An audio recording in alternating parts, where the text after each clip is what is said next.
Alors, bonsoir à toutes et à tous, bonsoir à toutes les personnes ici présentes au deuxième rendez-vous de mon coach.tn Live. Une série de lives qui se veut un espace d'abord de partage entre coach et le grand public, d'où le choix de ce format avec un accès facile et libre à toute personne désireuse d'acquérir de nouveaux outils, de nouveaux savoirs dans ce domaine passionnant, le domaine de l'accompagnement.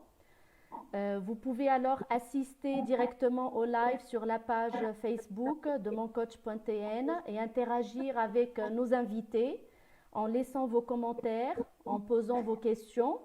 Et vous pouvez également revoir après l'enregistrement sur la plateforme et sur notre chaîne YouTube. Cet espace, il se veut également un espace de découverte avec la volonté de mettre la lumière sur les nouvelles approches, écoles, pratiques dans le domaine de l'accompagnement vers un meilleur développement du potentiel humain. Et c'est également un espace varié où on aimerait voir s'exprimer les coachs et pourquoi pas aussi les consultants, les thérapeutes, les menteurs, plusieurs domaines d'intervention et chaque intervenant apportera sa couleur et sa spécificité. Et cette diversité, elle n'est pas seulement au niveau des domaines, elle est également géographique. Donc des intervenants de Tunisie et aussi d'autres pays. Et justement parmi nous aujourd'hui, Docteur Sene Mikou du Maroc. Je suis ravie, cher Sene, de te recevoir à mon tour. Et je dis à mon tour parce que je rappelle que j'étais ton invitée la semaine dernière sur la plateforme Coaching News Magazine et c'était pour moi un réel plaisir d'échanger avec les participants marocains et tunisiens autour du thème la puissance de nos décisions.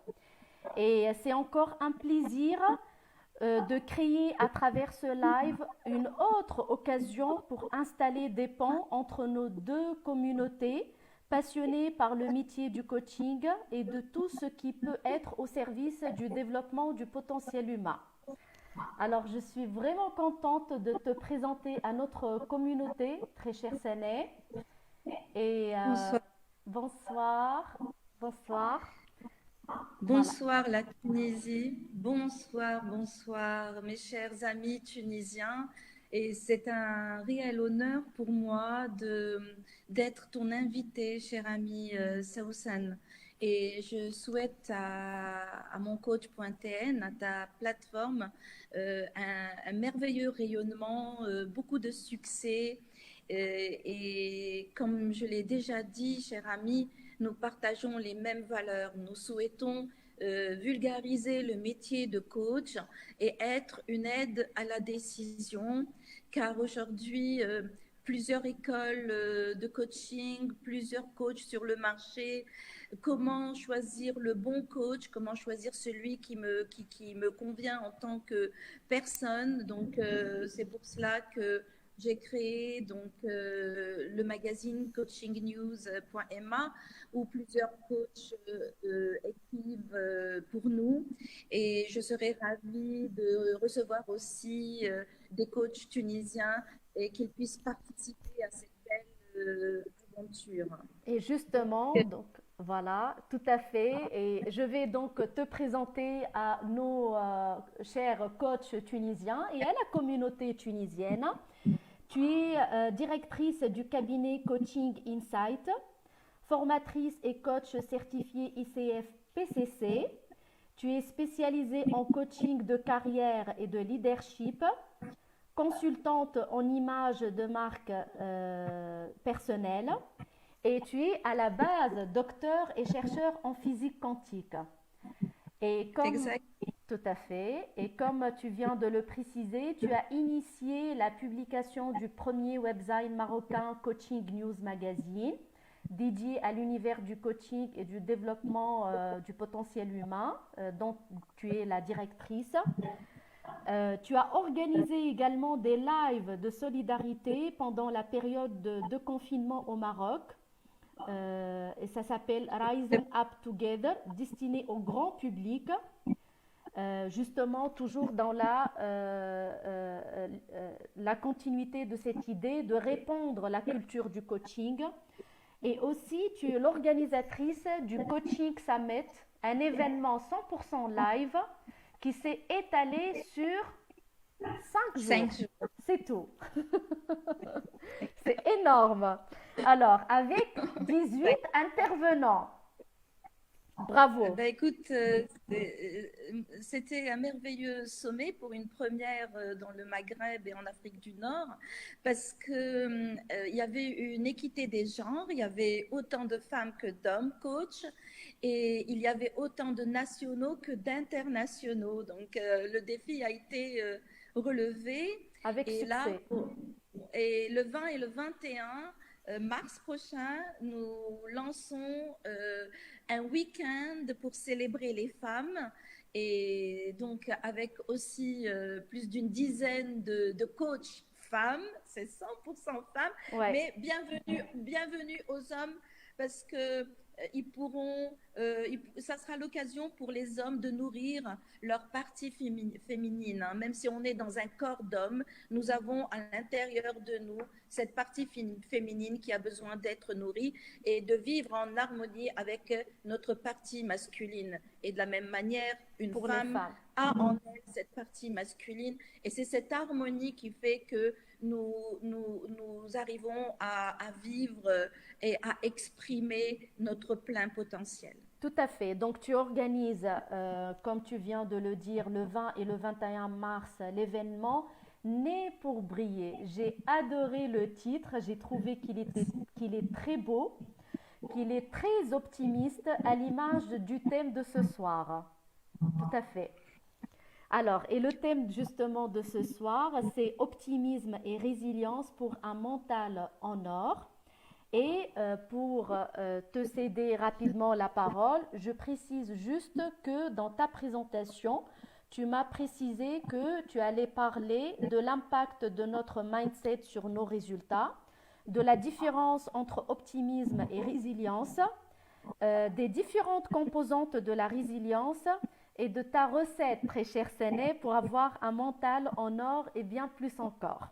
Alors justement, nous sommes curieux de vous entendre et de nous inspirer et de savoir quelle est ta recette, la recette marocaine, pour avoir autant de volonté, de persévérance, d'énergie, d'optimisme. Et je pense que pour réaliser autant de projets, on a également besoin d'un ingrédient dans cette recette qui s'appelle la résilience. Donc je te cède la parole et je nous souhaite un riche et agréable live. Merci infiniment. Encore une fois, merci, cher Saoussane, de m'offrir l'occasion de parler de sujets qui me passionnent. Je suis animée par la passion. Je pense que l'énergie a une place fondamentale dans le développement de notre résilience. Donc aujourd'hui, nous parlons d'optimisme et de résilience pour un mental en or. Alors, ce que j'entends par mental, hein, c'est notre état d'esprit. En fin de compte, j'aurais pu choisir plutôt le mot état d'esprit. Hein, c'est ce que nous ressentons dans notre mental. Alors, pourquoi s'intéresser à notre état d'esprit, hein? Tout simplement parce que notre mindset, en anglais, hein, impacte nos résultats. Donc, nos résultats sont déterminés par notre façon de penser. Nous pouvons posséder toutes les connaissances du monde, toutes les compétences techniques, toutes les qualifications, vraiment. Mais si notre esprit est chargé de doutes, d'incertitudes, de peur, on va se sentir au plus bas. Et nous aurons donc une plus grande probabilité de rencontrer des difficultés ou des échecs. Et nous allons l'expérimenter. Donc, un état d'esprit qui est morose, hein, vous comprenez que ça va être un véritable obstacle à l'exploitation de nos ressources, de notre potentiel. Ça va nous limiter. Donc, il y a quelques années, peut-être 3 ou 4 ans, j'ai accompagné notre championne marocaine alpiniste, Bouchra Baïbano, pour l'ascension de l'Everest. Et je me rappelle très bien que cette championne marocaine avait investi autant de temps dans sa préparation mentale que dans sa préparation physique. Donc, à compétences égales, un champion va gagner la médaille grâce à son état mental, grâce à sa force mentale, grâce à son état d'esprit. Et je me rappelle qu'elle m'avait raconté une anecdote quand elle était juste prête à arriver à 8000 et quelques, je crois que c'est 8840, si je ne me trompe pas, peut-être que je me trompe, mais c'est 8000 et quelques. Le sommet de l'Everest, elle a eu une panne au niveau de sa bouteille d'oxygène. Et donc, avec son Sherpa, ils ont dû passer toute une nuit à s'échanger les tuyaux, le tuyau pour respirer l'oxygène. Et elle a ramené cet état de crise. Bon, c'est un état de crise.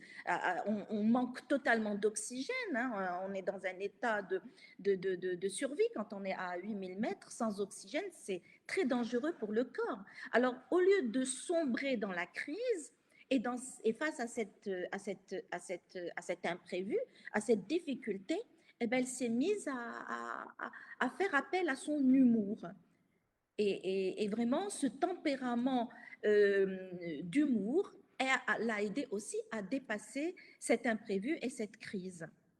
Donc, pour développer un état d'esprit gagnant l'a vraiment, vraiment aidé.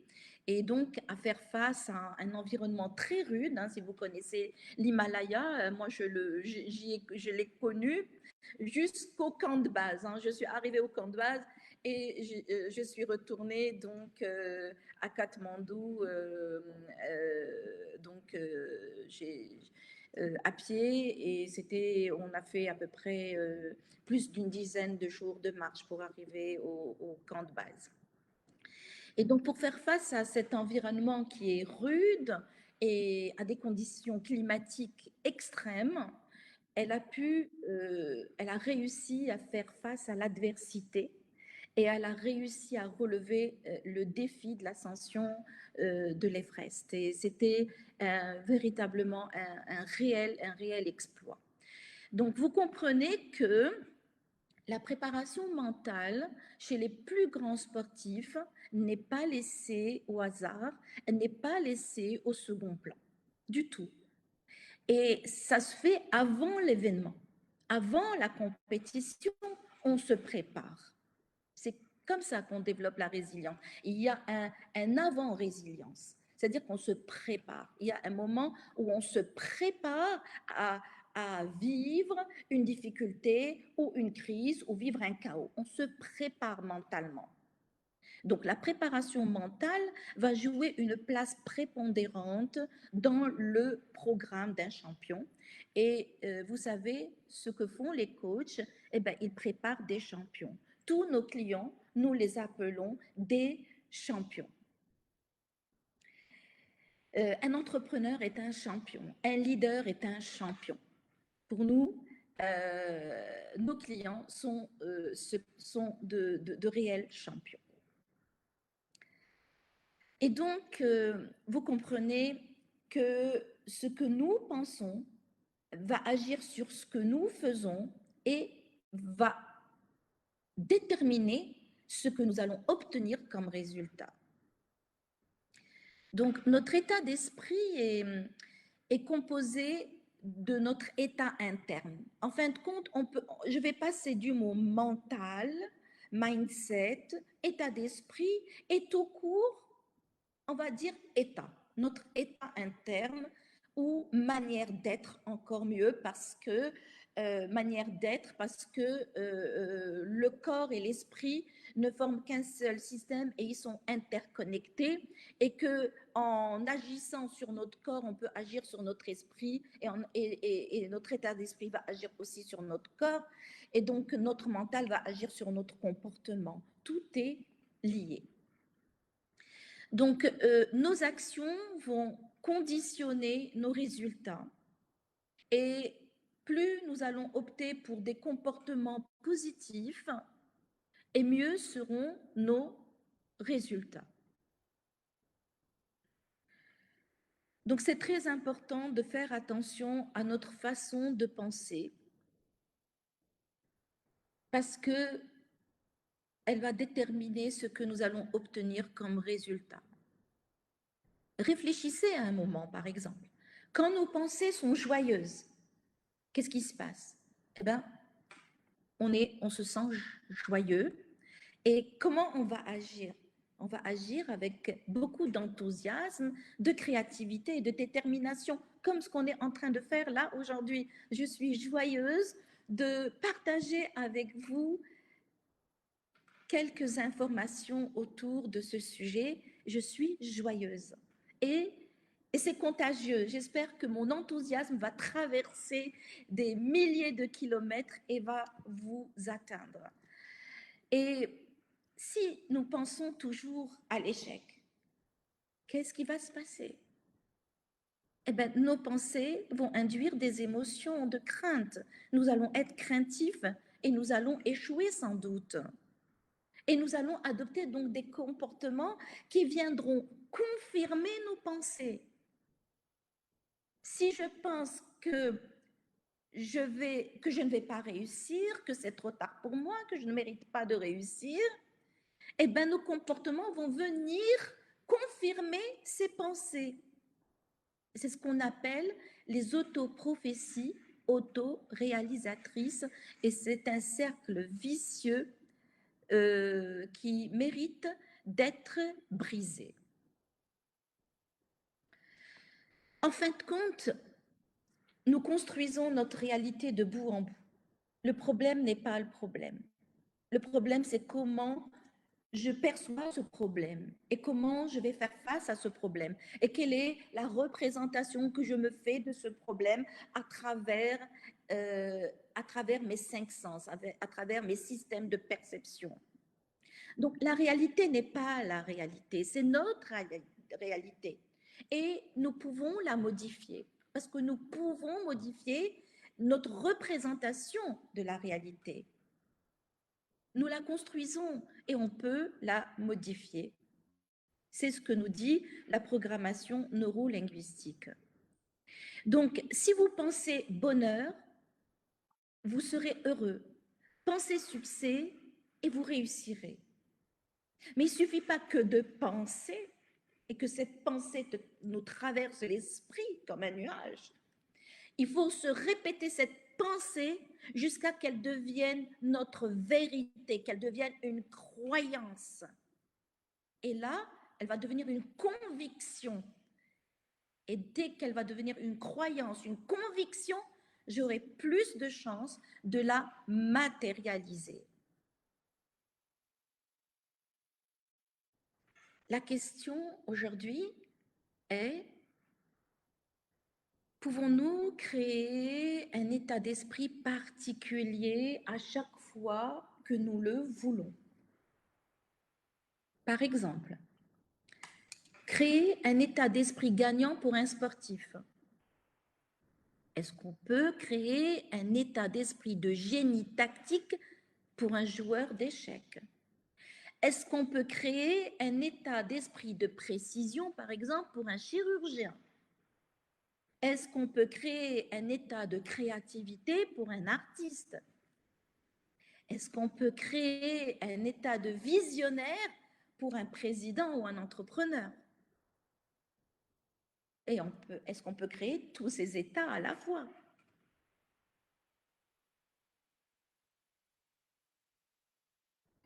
À votre avis, oui ou non?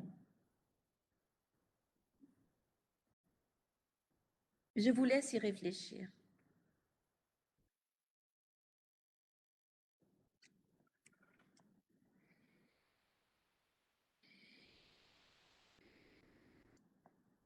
Oui ou non?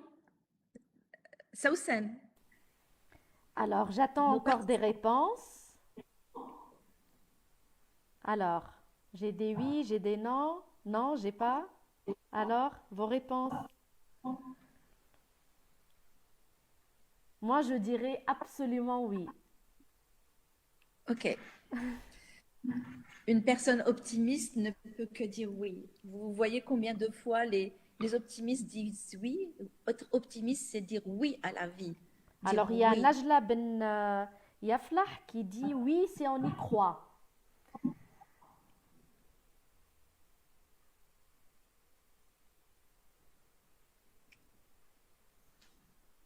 Oui, oui, nous pouvons changer nos habitudes de pensée.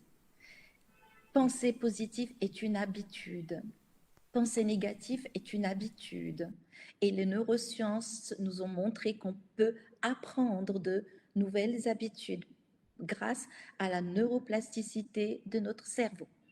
La programmation neurolinguistique est une championne d'outils pour pouvoir transformer nos états intérieurs. Et nous allons en faire l'expérience. Je vous promets de vous faire faire un exercice d'ici la fin pour que vous puissiez véritablement, en un claquement de doigts, changer d'état d'esprit. Je vous le promets. Donc, revenons maintenant à notre contexte actuel. D'accord? Dans le contexte actuel que nous vivons, et vous le connaissez très bien, une crise sanitaire mondiale, des crises économiques qui se sont succédées auparavant, crise économique conjoncturelle, à votre avis, quel est l'état d'esprit le plus approprié et dites-moi pourquoi.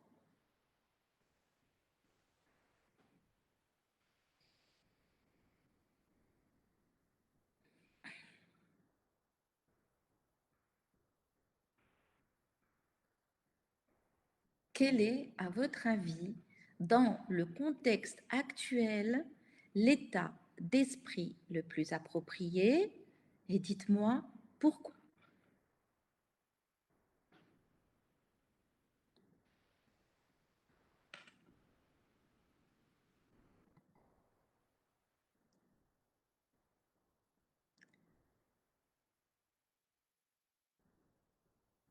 J'attends, j'attends les réponses. Moi, en tout cas, j'ai retranscrit ta question. Quel est, à votre avis, dans le contexte actuel, l'état d'esprit le plus approprié et pourquoi? Il y a une réponse de Sofia Ferieni qui dit rester positif et optimiste. D'autres réponses? Il y a Shedia Nafzi qui dit l'insécurité.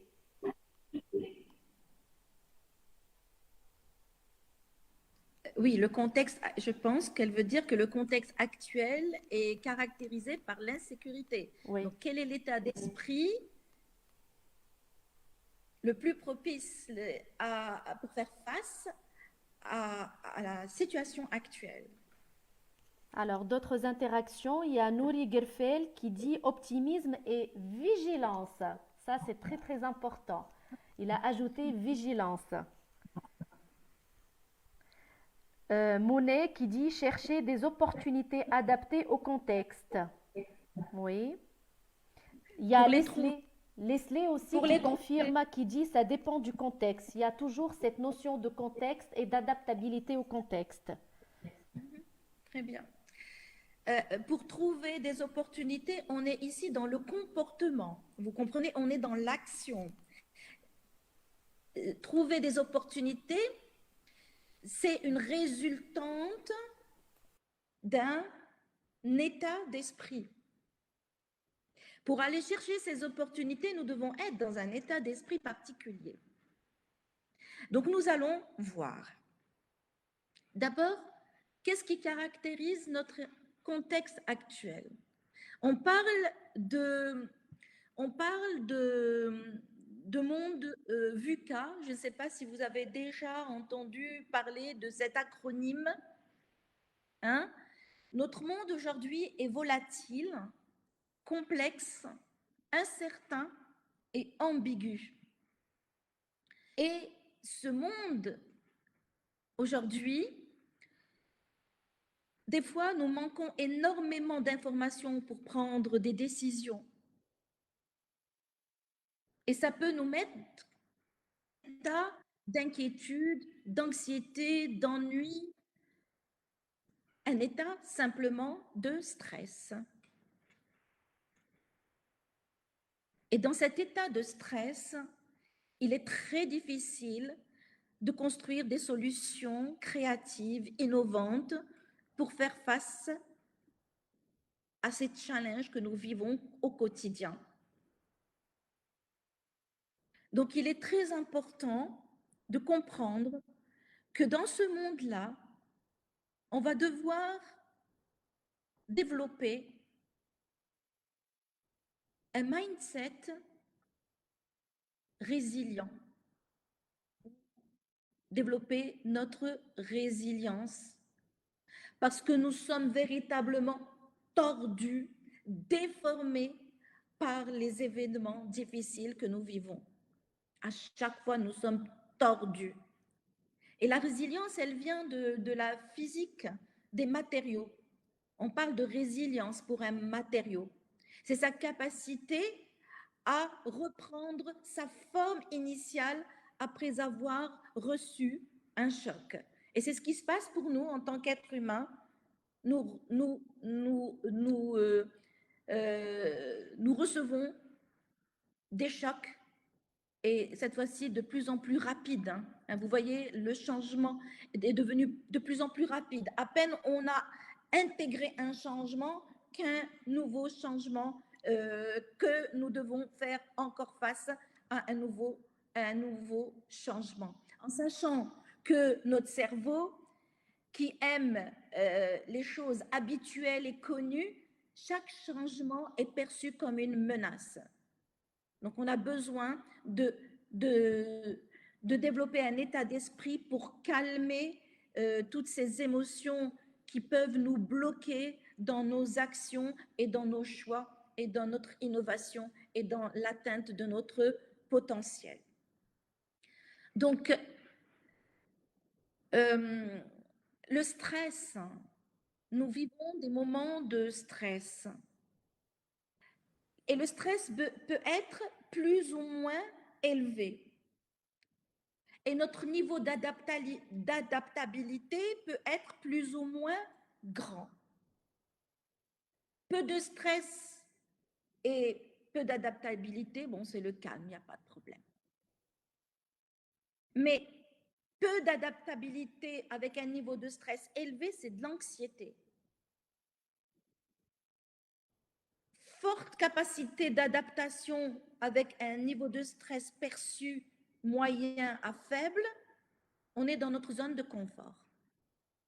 Ce que nous vivons aujourd'hui, c'est des niveaux élevés de stress. Si on arrive à élever notre niveau d'adaptabilité, nous développons notre résilience. Donc, pourquoi la résilience est très importante? Parce qu'elle va nous aider à développer notre capacité d'adaptation au changement. Elle va nous aider à faire face à l'adversité, comme l'histoire d'autres championnes alpinistes, Bouchra Baïbano, l'adversité. Elle va nous permettre de récupérer rapidement, comme un ressort. Quand vous écrasez un ressort, vous lâchez, il reprend son niveau normal et même au-delà de son niveau normal. Il peut dépasser son niveau normal. Et aussi, c'est pour pouvoir maintenir un état d'équilibre.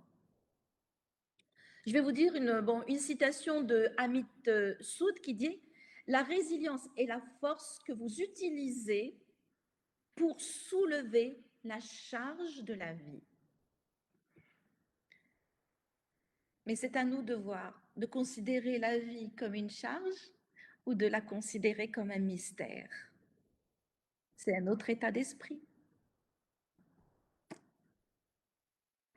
À vous maintenant. Quels sont les personnages qui vous inspirent ce mental en or? Connaissez-vous dans votre entourage ou dans vos lectures ou peut-être des héros de films, des personnages qui, qui vous inspirent ce mental en or?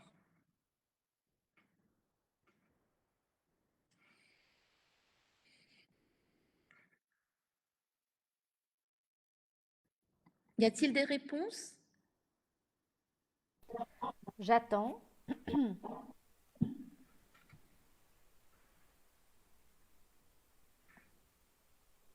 J'ai retranscrit ta question. Qui vous inspire un mental en or? Un modèle. Oui, qui vous inspire, ça peut être un personnage. Et, et vous savez, dans la nature elle-même, la nature est un véritable modèle de résilience. Quand vous voyez une forêt qui brûle et que par la suite elle renaît de ses cendres. Il paraît qu'il y a une petite fleur rouge dont les graines sont dans le sol et qui attend cette chaleur du feu pour pouvoir éclore, pour pouvoir germer. Et après, on voit qu'il y a des fleurs rouges sur le terrain qui a été donc ravagé par le feu de l'incendie. La nature est un très bel exemple de résilience. Queen S. Gambit. Ça, c'est Rim Abdelhak C'est Rachdi. un, est-ce que c'est un nom d'un film peut-être? Rim, pouvez-vous nous préciser, Queen? Ma grand-mère maternelle, j'ai Oui, comme réponse, ma grand-mère maternelle, c'est la réponse de Majda Satori. Donc, si elle veut, elle peut nous dire pourquoi. oui, j'ai une autre très belle réponse. Ça ne veut pas dire qu'il y a une mauvaise réponse, mais c'est une très belle D'autres réponse. modèles, D'autres d'autres modèles, modèles. c'est la réponse de Shedia, moi-même. Je suis curieuse de connaître quel est l'événement qui a montré qu'elle était résiliente, mais elle va garder cet événement pour l'exercice qu'on va faire tout à l'heure. Il y a également une autre réponse, et là maintenant c'est pas d'une personne ni d'un personnage, mais c'est d'un pays, le Japon, et c'est la réponse de Najla Ben Yaflah. Oui.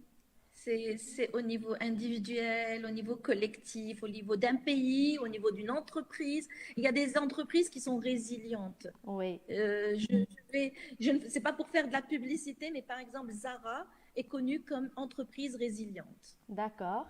Et Rim, elle nous répond, elle nous dit que Queen S. Gambit, c'est une héroïne d'une série championne d'échecs. Ouais. Ben, alors, oui, si on voit autour de nous, on peut trouver énormément d'exemples de personnages résilients parce que la résilience, elle est communément utilisée. C'est pas quelque chose qu'on ne connaît pas. La résilience, à l'intérieur de chacun de nous, il y a, il y a cette capacité, il y a cet état d'esprit, il y a cette attitude. Il faut simplement aller là, la réveiller, la stimuler, la chercher. Et c'est pour ça qu'on va faire l'exercice tout à l'heure. Alors, moi, je vais vous citer quelques personnages qui sont pour moi résilients. Le grand Steve Jobs, qui atteint d'un cancer, voilà, continuer jusqu'au dernier moment à créer de nouveaux produits et à s'occuper de son entreprise. Il y a Usain Bolt, donc c'est un Jamaïcain c'est un des Jamaïcains les plus rapides du monde et qui a été disqualifié pour faux départ un jour de compétition. Et le lendemain, il, euh, il reprend confiance, il rebondit pour gagner la médaille le lendemain. Il a été disqualifié la veille. Alors imaginez, disqualifié la veille pour un champion. Imaginez dans quel état il pouvait être. Mais il a réussi à rebondir. D'accord? Et il y a aussi un malvoyant, Chris Downey, donc, qui a perdu la vue à 45 ans. Et il va développer un talent en architecture et il va créer donc des bâtiments pour malvoyants. Il va concevoir des bâtiments en pensant aux personnes qui ont perdu la vue. C'était donc c'est des personnes qui ont une vision. Hein. On va voir qu'est-ce qu'ils ont de commun, ces personnages. Ces personnages qui ont ce mental en or, ils ont d'abord une, une très grande estime d'eux-mêmes. C'est très important. En sachant que l'estime de soi, elle se construit dès l'enfance. D'accord? Donc, bien sûr, en ayant une bonne estime de soi, ça va aussi agir sur leur confiance en eux-mêmes, une capacité à agir. Ils croient dans leur capacité à agir. Ils ont une confiance en l'autre. Quand on a confiance en nous-mêmes, on peut avoir confiance en l'autre. Donc, confiance en l'autre, parce que l'aspect social, il y a un aspect social dans la résilience. Ils sont capables d'aller demander de l'aide. Les autres sont leur atout. Ils peuvent fédérer du monde autour d'eux, ils peuvent convaincre les autres, ils peuvent les rassembler autour d'une vision de l'avenir. Et bien sûr, ils ont une pensée qui est orientée solution. C'est ce que j'ai pu donc rassembler comme caractéristiques communes à ces différents personnages. Maintenant, l'origine de la résilience. J'ai dit tout à l'heure que l'origine, c'était la physique des matériaux. Et donc, en psychologie, ça a commencé aux États-Unis parce que ils définissaient la résilience comme une croissance post-traumatique, c'est-à-dire la capacité de se remettre après un traumatisme. Et les recherches ont démarré dans les années 50. Alors, je vous conseille ce livre. Je me demande si vous pouvez, est-ce que l'image est bonne ou est-ce que vous la voyez en miroir? Donc, ce livre, c'est le livre de Boris Cyrulnik, qui est un neuropsychiatre et directeur d'enseignement à l'université de Toulon. Et c'est lui le premier qui a introduit le terme de résilience dans le domaine de la psychiatrie. Et aujourd'hui, depuis les années 50, la résilience la définition de la résilience a beaucoup évolué. Et en sachant que le mot résilience, littéralement, c'est rebondir, c'est résister. Résister au choc et à la déformation. Donc, le mot résilience a beaucoup, beaucoup évolué. Et donc, on pourrait donc s'arrêter sur cette définition, notre capacité plus ou moins grande à nous adapter à des situations stressantes. Hein. Donc, la résilience va correspondre à notre grande capacité d'adaptation à des situations de stress élevées, notre capacité de rester calme dans le chaos et pendant une crise va définir notre niveau de résilience. Donc, résumons, La résilience est notre capacité à faire face aux changements et à continuer à se développer, quelles que soient les circonstances extérieures, et mieux faire face au stress. Il y a aussi cette capacité d'apprendre et à se développer.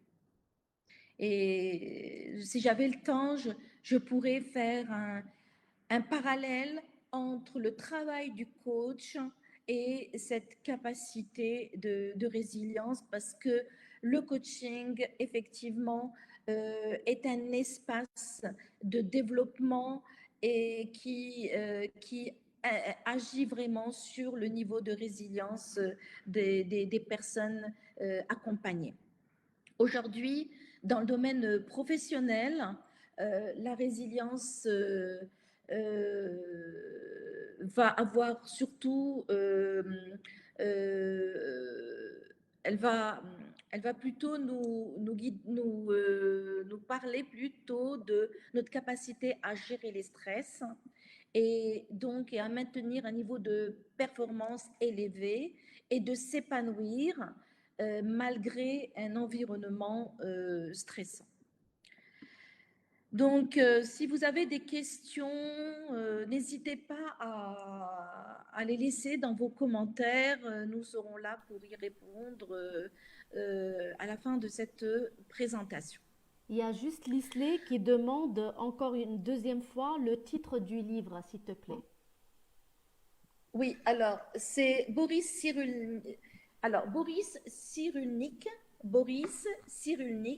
Sauve-toi, la vie t'appelle. Vous pouvez avoir sur Coaching News Magazine, il y a une rubrique qui s'appelle Lu pour vous. Vous pouvez déjà avoir un petit aperçu de ce livre et des sujets qui y sont traités. Donc, cette capacité de rebondir dans l'adversité, de retrouver l'équilibre après avoir reçu un choc, de garder notre niveau d'énergie, quelle que soit la situation qui nous arrive et que nous vivons, et maintenir un niveau de performance élevé et à s'épanouir, y compris dans des environnements stressants. C'est cela la résilience. C'est sur cela que je souhaite continuer et vous donner donc des pistes pour pouvoir la développer.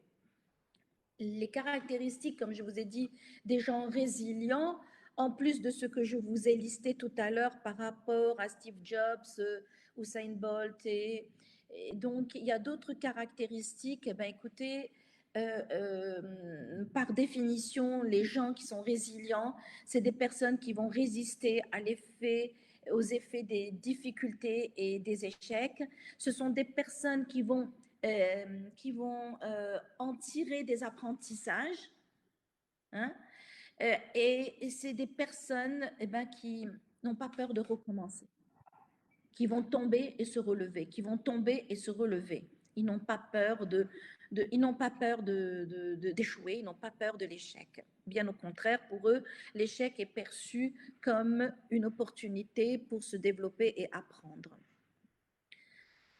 Comme a dit Sausen tout à l'heure dans l'introduction, les chercheurs de l'Université de Pennsylvanie et de Californie à Berkeley montrent qu'il existe 6 grandes composantes de la résilience.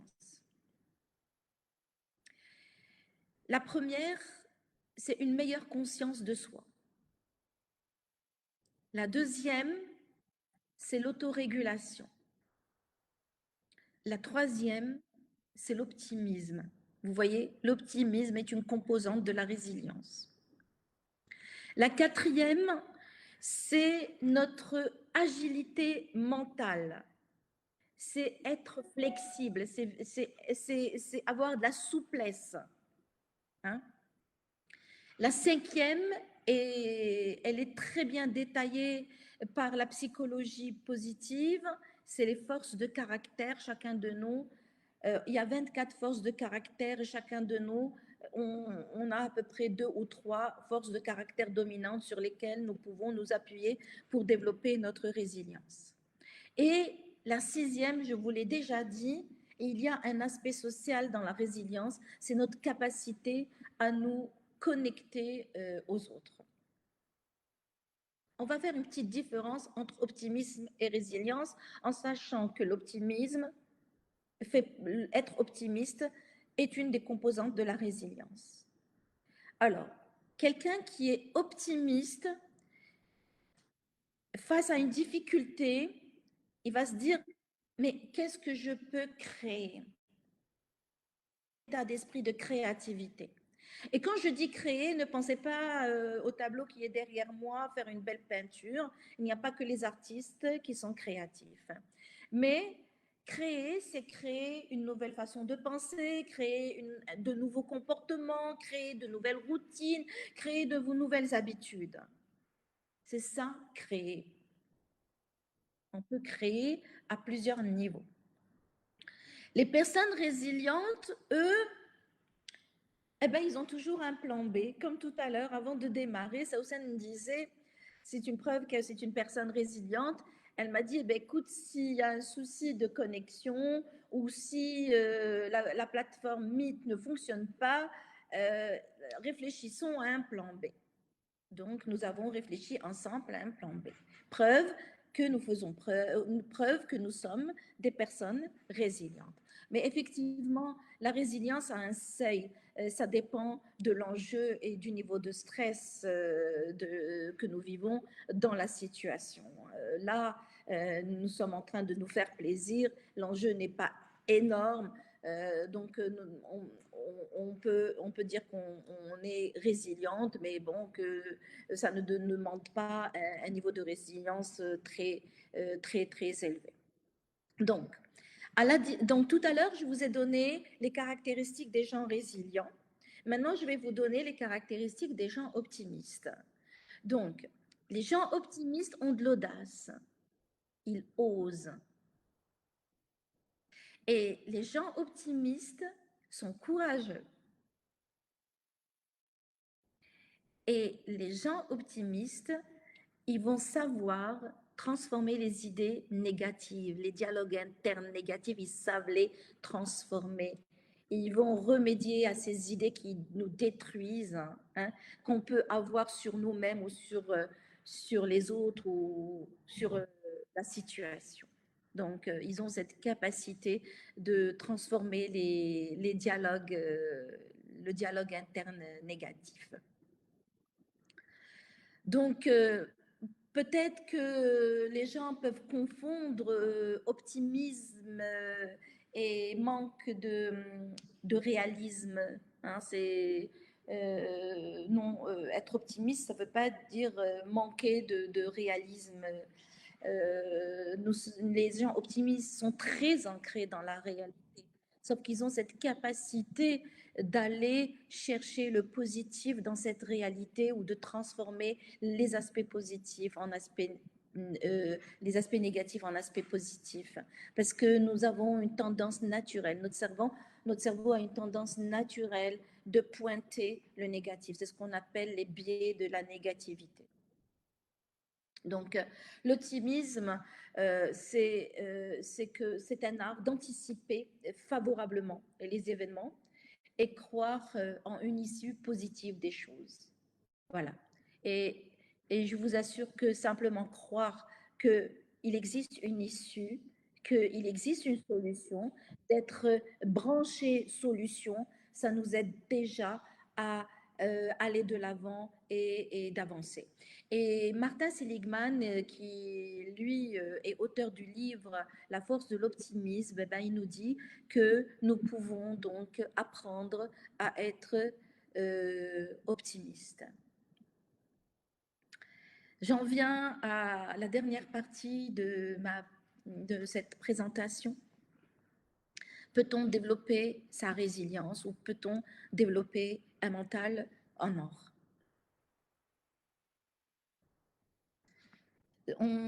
Comme promis, nous allons faire donc un petit exercice. Donc, préparez-vous à vivre un petit exercice en ma compagnie. C'est un exercice qui est issu de la programmation neurolinguistique. Et donc, je vais vous demander de vous installer confortablement.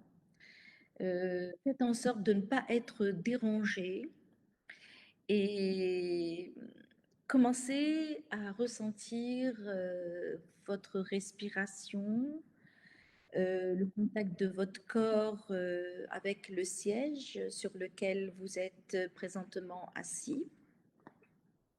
Équilibrez bien votre poids, posez bien vos pieds sur le sol. Vous pouvez déjà peut-être fermer les yeux et continuer à vous concentrer sur votre inspire et votre expire. Et ressentez le calme qui vous remplit, qui vous traverse. Vous respirez sans faire aucun effort. Vous respirez de façon fluide et tranquille. Et à chaque expire, vous sentez vos muscles se détendre et vous vous sentez de plus en plus confortable. Je vais vous demander de penser à une époque où vous avez dû faire face à une difficulté de taille et peut-être où vous avez réussi à relever un défi de taille.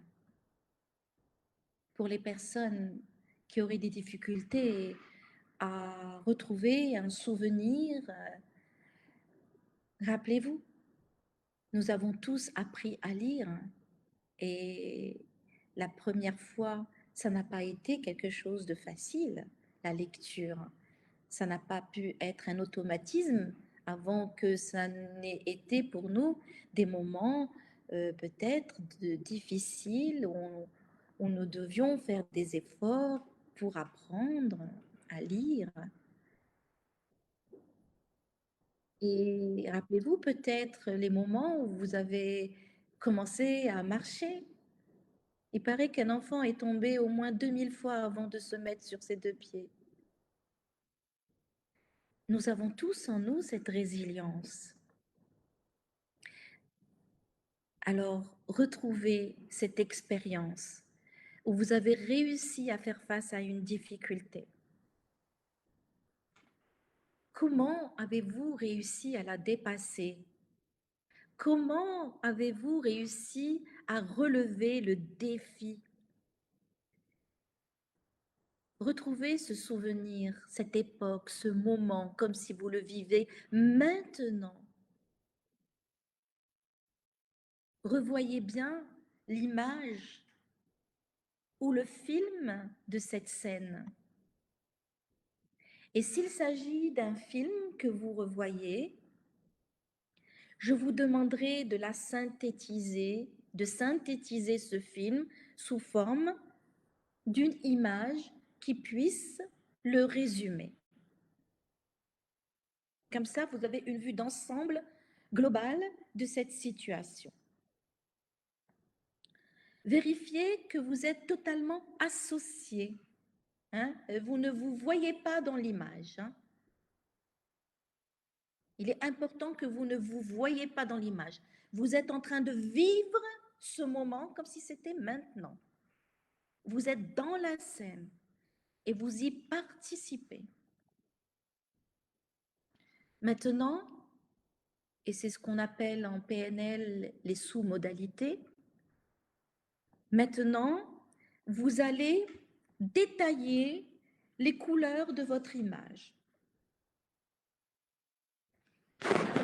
Sont-elles claires, vives, pastel? Vous pouvez revoir les ombres et les lumières. L'éclairage vient-il du haut, de devant, de côté, de derrière? Est-ce sombre ou au contraire bien éclairé? J'ai besoin que vous amplifiez le bien-être et ce que vous ressentez de bon alors que vous avez réussi à relever un défi. C'est un moment de résilience. Amplifiez cette image et rendez-la la plus impactante possible. Amplifiez-la en changeant les modalités de cette image, c'est-à-dire vous pouvez changer la forme, la couleur. Est-ce que cette image elle a un cadre ou elle n'a pas de cadre? Est-ce qu'elle est très éloignée ou elle est plutôt proche de vous ou elle est à une distance moyenne? Amusez-vous, vous êtes le metteur en scène.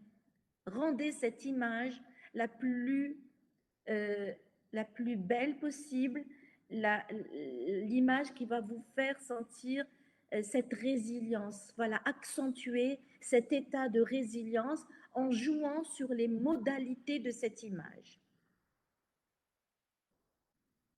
Voilà. Changez-la, mettez-lui un cadre si elle n'a pas de cadre, mettez-lui de l'éclairage si elle est sombre, améliorez toutes les qualités de cette image. On est là sur le système visuel et nous sommes en train de changer les sous-modalités de ce système visuel. Maintenant, vous pouvez vous amuser à entendre. Est-ce que vous entendez pendant cette expérience-là des sons? Et d'où ces sons viennent-ils? Est-ce que c'est des sons qui sont graves, aigus? Vous pouvez ajouter du son à cette image. Vous pouvez lui ajouter même une musique qui vous plaise, à votre convenance. Vous pouvez modifier les sources ou l'emplacement du bruit. Vous pouvez ajouter des qualités auditives, vous pouvez les changer à votre convenance. Le plus important, c'est d'amplifier cette expérience et de la rendre la plus agréable possible. Excellent, très très bien, magnifique. Nous avons travaillé là sur les sous-modalités auditives. Toujours la même image avec le son que vous avez choisi, avec la qualité de son que vous avez choisi. Nous allons passer à des sous-modalités kinesthésiques. Donc, cette image vous pouvez l'imaginer ayant une texture, une température. De la même manière, modifier ce qui est à modifier. Actionner toutes les commandes et rechercher une différence d'intensité. Maintenant que la représentation visuelle, auditive et kinesthésique de cette scène que vous avez pu vous représenter dans votre esprit est maximale et vous correspond bien, quand vous ressentez de résilience, d'optimisme, être à son maximum, et pendant que vous revoyez en détail cette scène et que vous réentendez les sons, laissez-vous revivre cette situation.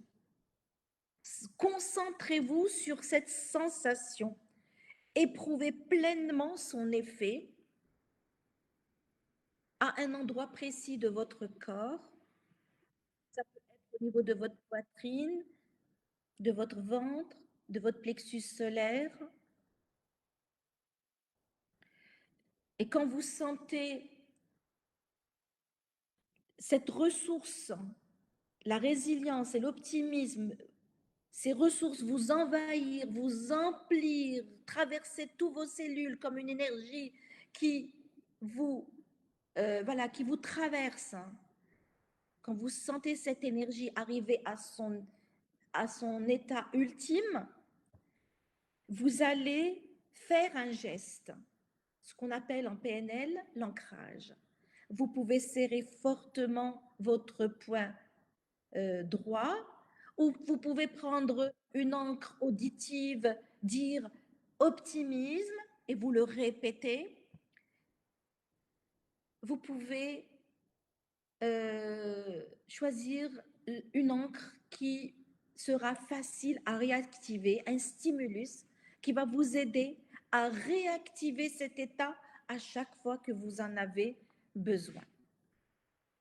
Donc, activez votre encre. Si vous voulez, une encre facile, c'est de serrer peut-être le poing droit ou gauche. Serrez votre poing fortement et ressentez à l'intérieur de vous résilience et d'optimisme. Prenez une bonne inspiration. Une bonne inspiration. Et si vous avez les yeux fermés, vous pouvez les réouvrir. Vous pouvez bouger un peu. Respirer, bouger. Et je vais vous laisser un petit moment pour vous reposer. Et nous allons tester si l'encre que vous avez choisie fonctionne. Très, très bien. Très, très bien. Je vous laisse donc prendre une bonne respiration, bouger. Vous pouvez vous lever, vous rasseoir, bouger votre tête de droite à gauche. Vous pouvez la bouger. Secouez vos mains. Voilà, très très bien. Et maintenant, je vous propose de tester cette encre. Vous allez donc de la même manière fermer les yeux. Pensez à toute autre chose, peut-être même une situation difficile que vous appréhendez qui va peut-être arriver demain ou après-demain, ou une rencontre difficile, ou une décision difficile, ou une situation stressante que vous appréhendez.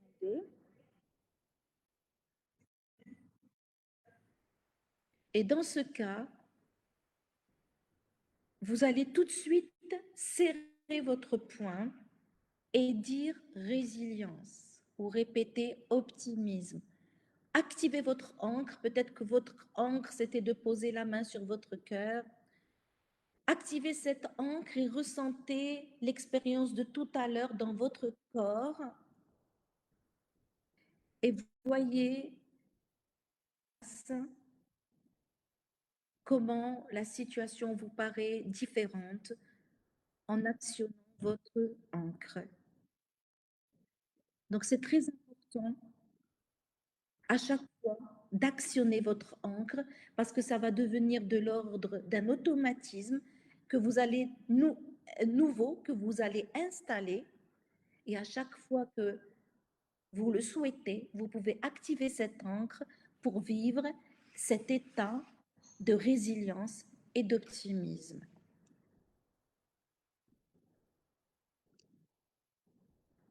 C'est très important. Notre mémoire fonctionne par répétition. Notre mémoire fonctionne par l'intensité de l'émotion qui a été ressentie ou perçue. Donc, vous pouvez refaire le même exercice en amplifiant l'émotion, en amplifiant le ressenti, et répéter à chaque fois l'activation de cette encre pour que vous puissiez rapidement vous connecter à votre optimisme et à votre résilience. Voilà, j'espère que vous avez donc vécu un très bel exercice. Laissez vos commentaires ou vos feedbacks et dites-moi comment ça a fonctionné pour vous. Merci Avant beaucoup. avant que je ne conclue, avec des choses simples que vous pouvez aussi utiliser pour développer un mental en or.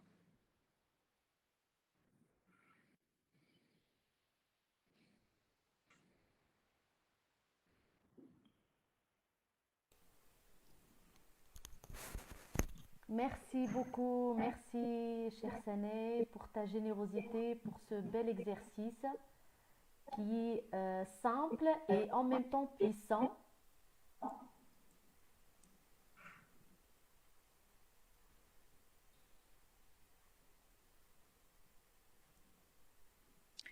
Donc là, j'ai les commentaires en face de moi. C'est pour ça que je tourne la tête pour lire un peu. Je vois qu'il y a Leslie qui dit: Je me sens confiante, une belle expérience. Alors, c'est très important. Pour que ça devienne un automatisme, je vous demande d'activer votre encre régulièrement.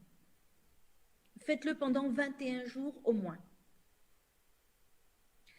Alors, je passe, comme promis, à des choses simples, vraiment des choses très simples qui peuvent changer votre état d'esprit et qui peuvent vous aider à développer ce mental en or. Alors, euh, c'est très important donc de faire preuve de gratitude au lieu de focaliser notre énergie sur ce qui nous manque, focaliser notre énergie sur ce que nous possédons déjà. C'est une façon de développer des émotions positives, agréables et d'augmenter notre niveau d'optimisme et par là notre niveau de résilience. Apprendre à pardonner. Parce que tout ça, c'est lorsqu'on pardonne pas, c'est énergivore et on perd, on dépense notre capital énergie et la résilience, pour être résilient, on a besoin d'énergie. Cultiver un esprit ouvert et positif. Euh, Apprécier les plaisirs de la vie, les plus petits plaisirs. Apprenez à apprécier les petits plaisirs de la vie. C'est avec les petits plaisirs qu'on pourra faire des grands. Évitez de vous comparer et de ruminer. On a tendance à nous répéter en boucle un dialogue interne destructeur. On est très exigeant vis-à-vis de nous-mêmes. Apprenez à accueillir, l'échec, à accueillir la difficulté, à accueillir notre vulnérabilité. Créer des liens, à prendre soin de son corps. Comme je vous ai dit, le mental, c'est un état d'esprit, c'est une manière d'être. Et quand je parle manière d'être, c'est je parle de corps et esprit ne forment qu'un. On est interconnectés. En prenant soin de notre corps, nous prenons soin de notre mental. Qu'est-ce qu'on peut faire d'autre? Oui, très important. Apprenez à vous engager dans des actions qui font du sens pour vous. Nous sommes des êtres de sens. Apprenez à donner du sens à ce que vous faites. D'accord? Agir avec beaucoup de bienveillance. Et la personne avec laquelle vous devez agir avec beaucoup de bienveillance, c'est vous-même. Et je pourrais terminer avec le dernier, à garder en mémoire. Consacrer du temps à une vie spirituelle. Donc, j'aimerais peut-être terminer ma présentation avec deux métaphores. Une métaphore qui concerne la résilience Eh ben si vous connaissez l'art du kintsugi, alors je ne sais pas si ça se prononce comme ça. C'est un art traditionnel japonais, alors qui consiste à réparer un objet. Donc, un objet cassé. Quand l'objet se casse, eh ben, les artisans vont aller souligner ces cicatrices avec de l'or. Et peut-être que c'est ça qui m'a inspiré le titre. C'est cet objet cassé que les artisans japonais remettent en état et qui devient encore plus resplendissant, que les artisans japonais subliment. Vraiment, c'est une sublimation de cet objet qui au départ était cassé et ils vont recoller les pièces grâce à de l'or, à une matière en or.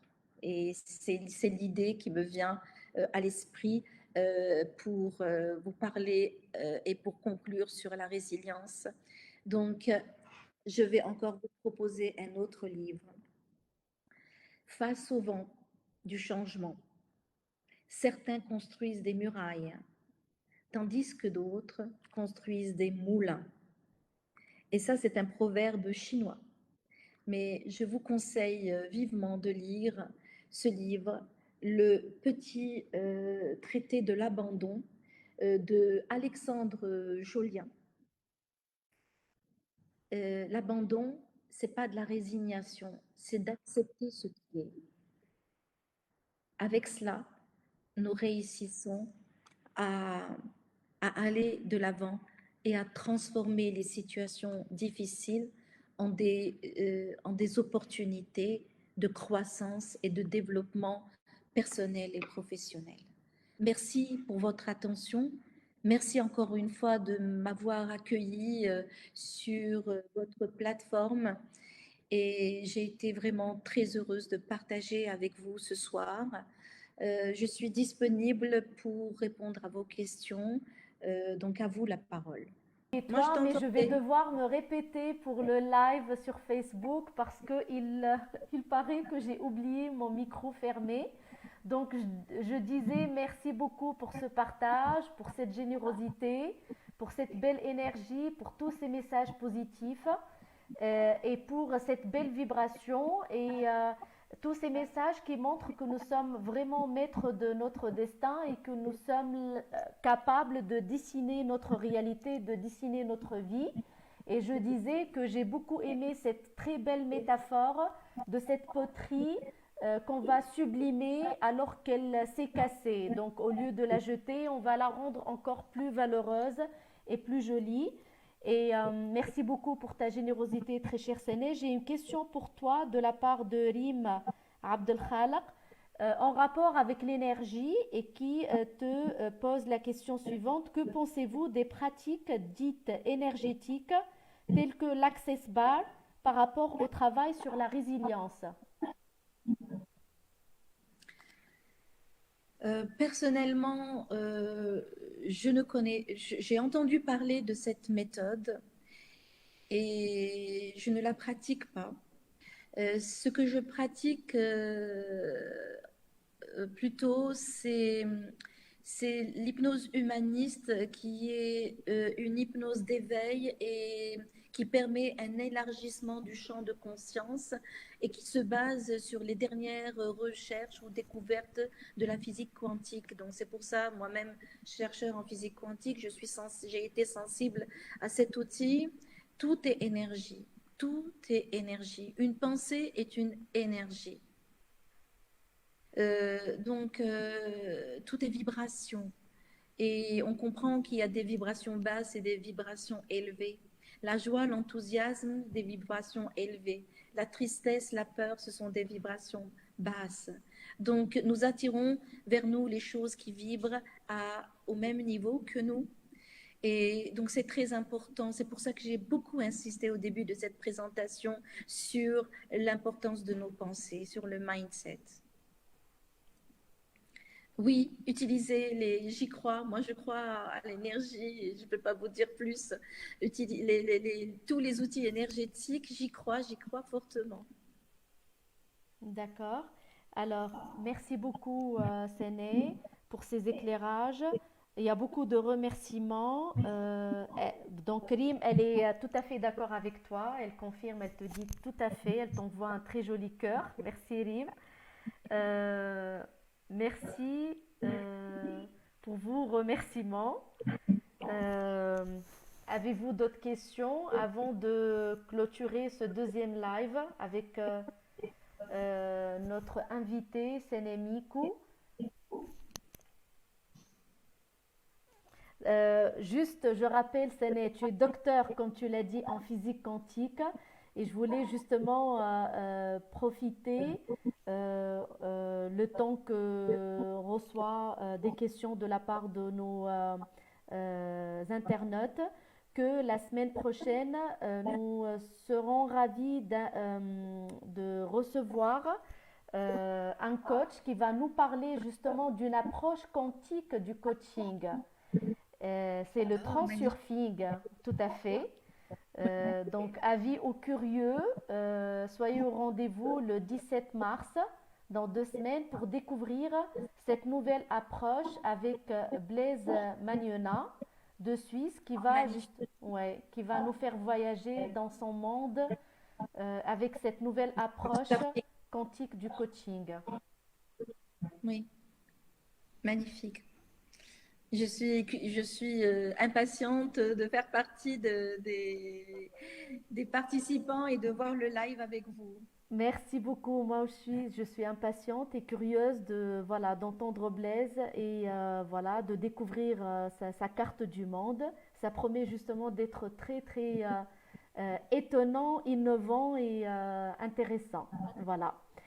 Voilà, donc je voulais, comme tu l'as précisé au départ, tu as invité les coachs tunisiens à, s'ils veulent, les coachs, pardon, voilà, tunisiens, à, s'ils veulent animer des lives sur la plateforme Coaching News Magazine.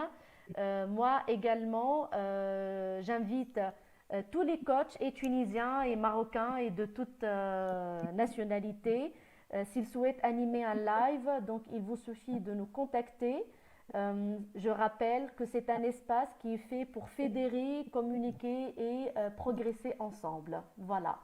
Donc on arrive à la fin de ce deuxième live. Encore une fois, merci beaucoup à toutes les personnes présentes. Merci beaucoup, très cher Sané. Voilà, je te laisse le mot de la fin. Et je me suis permise de lancer une invitation pour célébrer ensemble les femmes. Et je suis tellement ravie de faire cette intervention dans un pays où je sais que les femmes sont vraiment émancipées et qu'elles jouent un très grand rôle sur le plan de la société et dans les différents domaines. Nous connaissons les Tunisiennes, nous connaissons leur force de caractère. Ce sont des personnes battantes. Et donc, je serais vraiment, vraiment ravie que le public tunisien puisse participer de façon, c'est gratuit, c'est offert à cet événement qui aura lieu le 20 et le 21. Nous allons fêter la femme et fêter le printemps. Donc, ça sera la naissance.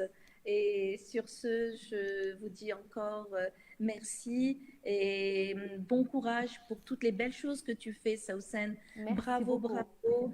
Une très belle initiative. Et j'espère te revoir aussi sur notre plateforme pour un nouveau sujet.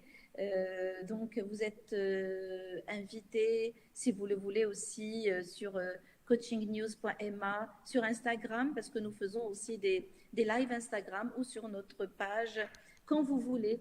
Voilà, pour continuer à se développer, à croître, à grandir et à construire ensemble des synergies. Je crois à l'intelligence collective et je crois à un monde meilleur qui ne peut vraiment se construire que grâce à des initiatives pareilles de partage, de générosité et d'ouverture. À très vite Merci et je vous beaucoup. embrasse très vite. Merci beaucoup. Merci. Bonne soirée à tous. Merci. Au revoir. Au revoir. Merci.